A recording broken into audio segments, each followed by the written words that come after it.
जय श्री कृष्णा। आंवला नवमी, ये कार्तिक माह की शुक्ल पक्ष की नवमी को आंवला नवमी का त्यौहार मनाया जाता है। इस दिन आंवला की पूजा की जाती है।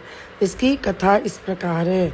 एक साहूकार था, उसके 7 बेटे व 7 बहू थी। साहूकार रोजाना सोने का आंवला देकर रोटी खाते थे। यह बात बेटों को अच्छी नहीं लगी। उन्होंने सोचा कि रोजाना सोने का आंवला दान करेंगे तो हमारा सारा धन खर्च हो जाएगा और हम सब गरीब हो जाएंगे। यह सोचकर बेटों ने सब जगह ताले लगा दिए। सेठ सेठानी दोनों ने खाना नहीं खाया।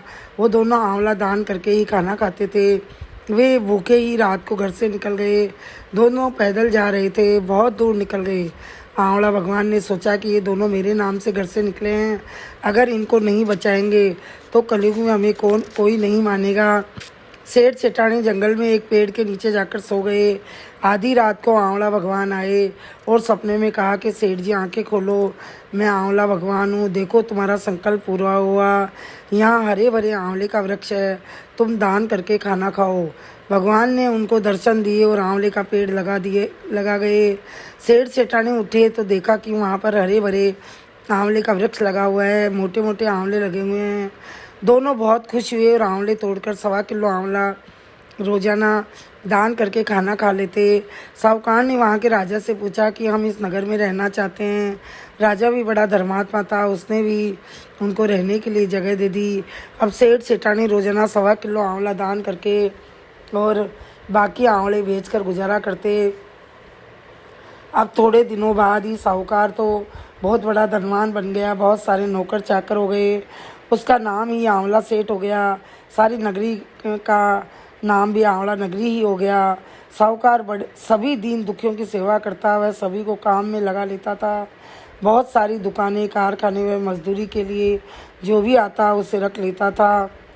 उस सेठ का नाम राजा से भी ज़्यादा पूछ गया और अब उधर बेटे बहुओं को अंधाता बहर पड़ गया। वे सब इतने गरीब हो गए कि खाने को अन्न नहीं, पहनने को कपड़ा नहीं और कोई रोजगार नहीं। भूखे प्यासे गांव में इधर उधर भटकते रहते थे। सब जगह जाकर काम मांगते, कोई काम नहीं मिलता। सब बोलते 7 14 जनों को कौन काम देवे, 1 2 तो हो फिर भी रख ले। अब वे लोग भूखे प्यासे बहुत दूर निकल गए और उसी आंवला नगरी में पहुंच गए। वहाँ उनको किसी ने कहा कि यहाँ का एक सेठ है, उसका नाम आंवला सेठ है और उसके पास जाओ, वह बहुत धर्मात्मा है। उसकी नगरी में अगर 50 भी आ जाए तो वह सबको काम पे लगा देता है। वे सब आंवला नगरी पहुँचे तो दूर से ही सेठ सेठानी ने देखा कि बेटे बहू सबकी बुरी हालत हो रही है और वे इधर से उधर आ रहे हैं। सेठ जी ने कहा कि इनको काम दे देंगे लेकिन इन्हें अपने बारे में नहीं बताएंगे। सेठानी दुखी हो रही थी कि बेटे बहुओं की हालत देखकर। सेठ जी ने मुनीम जी से क्या कहा कि इन सबको काम पे रख लो। बेटों को दुकानों व कारखानों में रखवा दिया। बहुओं को घर की झाड़ू बुहारी, चौका बर्तन, गायों को संभालना, साफ सफाई आदि कामों में रख लिया। सेठानी की सेवा में सबसे छोटी बहू को लगा दिया।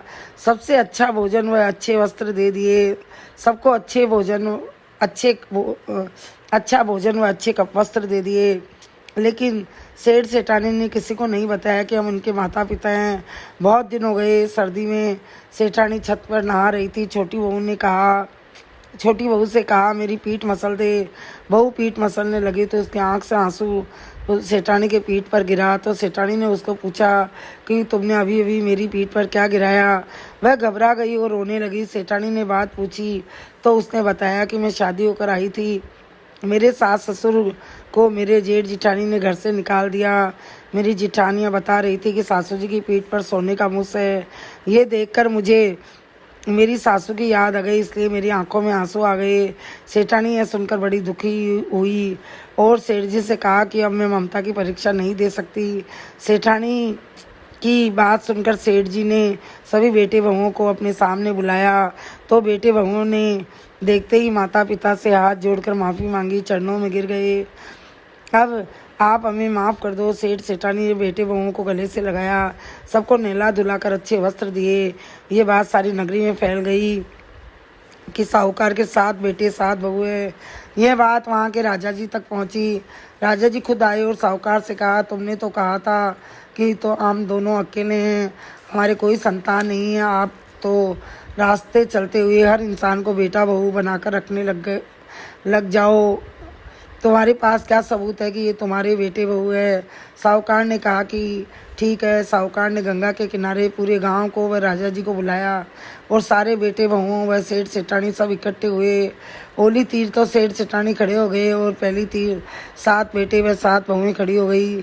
सेठानी ने सोने का कांचड़ा पहन लिया और दोनों हाथ जोड़कर बोले कि ए आंवला भगवान, कार्तिक के राधा दामोदर भगवान, अगर आपने ही हमारे को बेटा दिया है तो कांचड़ा फाड़कर दूध की धार मुंह में चली जाए, वह इन सब बेटे बहुओं के गठजोड़ा जुड़ जाए। इतना कहते ही सेठानी का कांचड़ा फाड़कर दूध की धार से सारे बेटों के मुंह भीग गए। सारे बेटे बहुओं के गठजोड़े जुड़ गए। सारी नगरी में जय जयकार हो गई। हे कार्तिक के राधा दामोदर भगवान, राधा कृष्ण भगवान, जैसे साहूकार का सत रखा वैसे सबका रखना। साहूकार को खूब दिया वैसे सबको देना। कहता न सुनता न, हुंकारो भरता न, अपने पूरे परिवार की रक्षा करना। बोलिए आंवला भगवान की जय, बोलिए राधा दामोदर भगवान की जय।